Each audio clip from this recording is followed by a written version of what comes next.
O Lord of hosts, be with us, for we have none other help in times of adversity but thee. O Lord of hosts, have mercy on us. Focused on being mocked and humiliated publicly, because this is a spiritual war. And so when we get into the point, is Russel Brand becoming a Christian?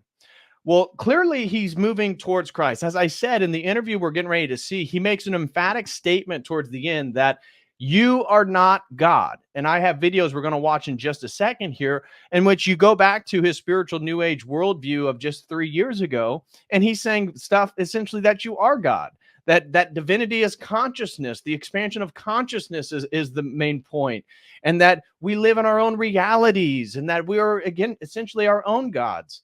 But this is shifted, and he's now again claiming to wear a cross. Well, he does wear a cross, but one of the things that have opened his eyes is that becoming a husband and a father changed his priorities. And he talked about his sort of hedonistic life that he lived, which most of us were familiar with through the early 2000s, having multiple sexual partners. You know, obviously he was a drug addict who then got clean, and so sex was sort of his outlet while living a sober life.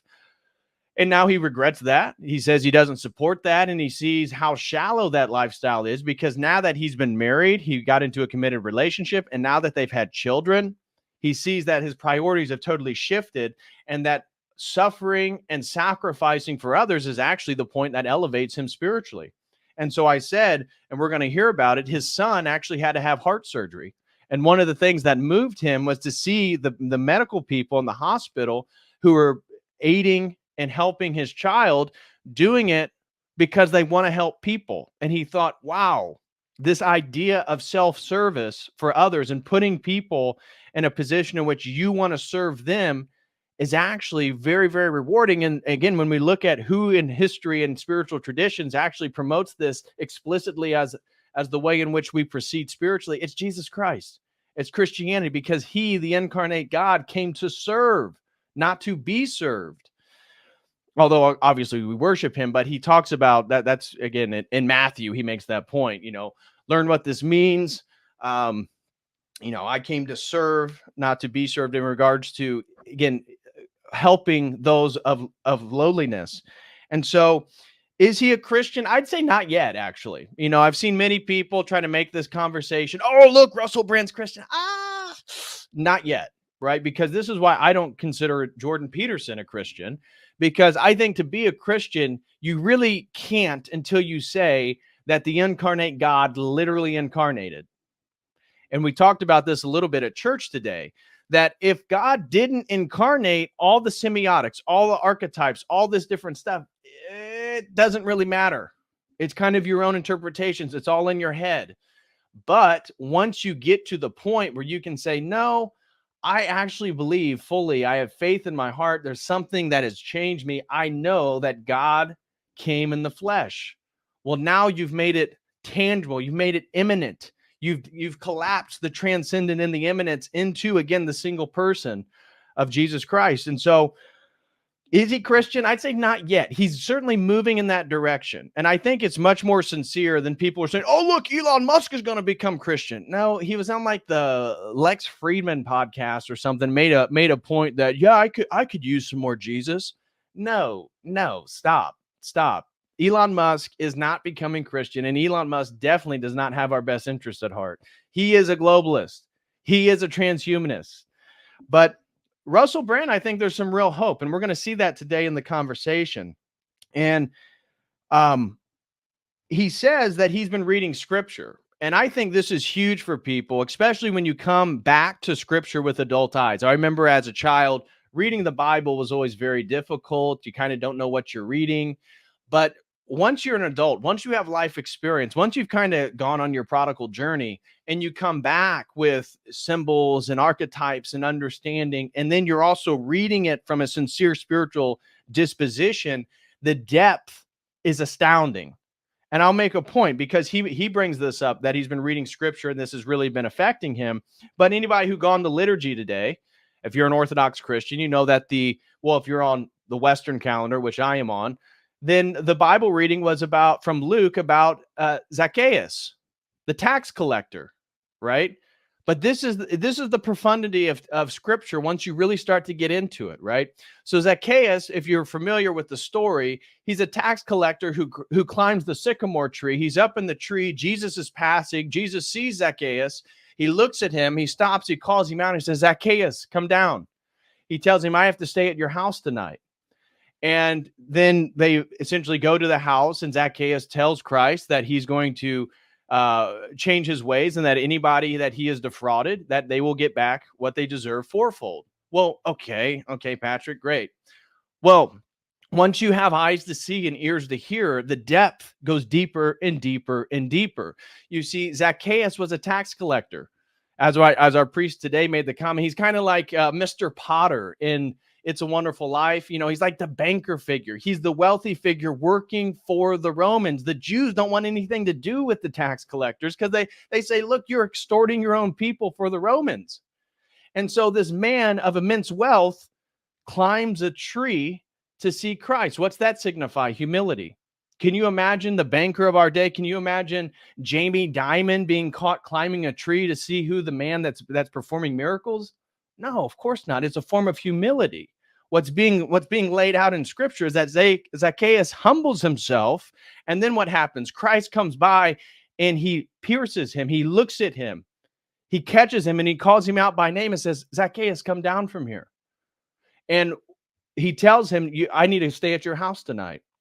And Zacchaeus, then confronted with the living God, confronted with the Messiah, then confesses his sins and tells him, look, I'll do better. Whatever I took from people, I'll give them back fourfold. And what's interesting is we can see a connection back with Amos. If you're familiar with the prophet Amos, and where he would do with the sycamore fig trees, he would go by and pierce. And I got to give a special shout out to one of our parishioners, Austin, because this is what we were talking about in fellowship today. He's like, don't you remember Amos in Scripture? He goes by the figs and he pierces the fig so the fig will ripen quicker. Christ walks by Zacchaeus in the top of the sycamore tree, pierces him with his gaze, calls him out and brings him forth. Why? So Zacchaeus will ripen, become who he's supposed to be, right? And so this connection between figs, between Amos, between Zacchaeus, you see, once you start getting into Scripture, it's so damn deep. It's endless. It's endless. And I think the fact that Russel Brand is now talking about being a regular reader of Scripture and the Bible, this points in a good direction. So I just wanted to highlight that as we move forward, is that, you know, once you acquire a sort of Christian frontima, and once you start getting deeper and deeper into Scripture, things begin to make more and more sense. And I want to point out then, in regards to this conversion of Russel Brand, a few things real quick. So let me pull this up. This is, again, just a few highlights of where he was and where he is now, so we can see his sort of conversion. Because again, I did a critique of his, and I got all these people that were supportive. Oh my gosh, you're using all this philosophy stuff. He doesn't think like that. Okay, sure. But this is him just 3 years ago being asked what he thinks about God. Okay. And so here's his response. What sort of God do you believe in, is the question asked. So I guess the first part of the question is, well, can you speak more about your definition of what God is, and whether it's sort of a practical definition that you use in your life? And then conversely, do you believe in the opposite of that, in the idea of evil as a sort of concept that is useful in life? Now, again, listen to this. And when we get into the conversation with Tucker Carlson, you'll see a total different perception. But listen to his focus on what God he thinks he's worshiping and what he thinks of evil. Well, no, I don't really believe in evil, actually, because I feel like most of the time what we would regard as evil can be recontextualized when you look at the circumstances under which it happened, i.e., I don't feel like it's evil when someone gets a terrible disease. I just think that's sort of reality on another level. I don't think it's evil when someone is violent. It's just kind of, look at the conditions and circumstances, although the results might be painful. In terms of God, what I feel like, and I really urge all of you to listen to the first 20 minutes of this bloody thing I listened to yesterday was Terence McKenna, of whom I consider myself to be a fan. Terence McKenna, right? Terence McKenna. I've done a lot of critiques of Terence McKenna and his sort of psychonautic spiritual worldview. But again, this is where Russell was over 3 years ago. Right, Terence McKenna. Go on YouTube and look at the Terence McKenna video, Modern Society. The first 20 minutes of it, he's smashed my head up, because what he talks about really is that. Oh, well, what was that quote I sent you yesterday, Demaya, from Terence McKenna? I sent it on the chat. He said, you can't understand the universal mystery using a primate's neural network. The universal mystery meaning the limitless complexity of the physical, biological, and chemical world. How can we possibly understand and appreciate that with... Okay, we don't need to go too far into it. The point is, he doesn't believe an evil exists. It's basically a misconstruing based on subjective perceptions, and he goes on to basically insinuate of a god of universal consciousness. Here's another clip again of him talking about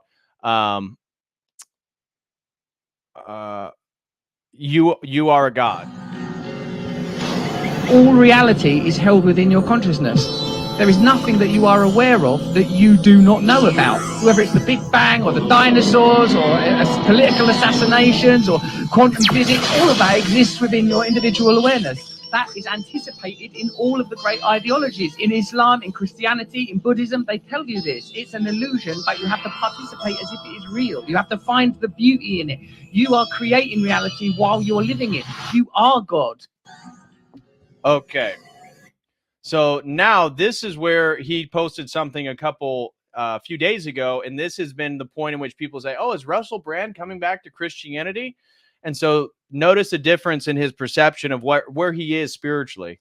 The reason I wear a cross is because Christianity, and in particular the figure of Christ, are, it seems to me, inevitably becoming more important as I become more familiar with suffering, purpose, self, and not self.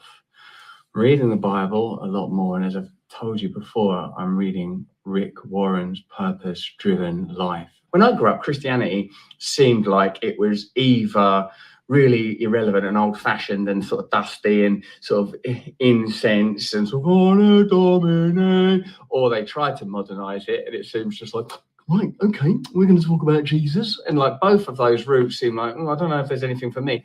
And I suppose it takes a certain amount of adulthood, and it might be different for all of us. For me, it seems that it's taken quite a lot to recognize that I need a personal relationship with God. It occurred to me that if instead of always talking to myself inwardly, I could replace one of those voices with an indwelling God. It says in Galatians, it is our job to die so that as Christ died on the cross, he might be reborn in us. I'm very interested to hear what you think, because for me, my heart is open. Let me know what you think in the comments and chat. Remember.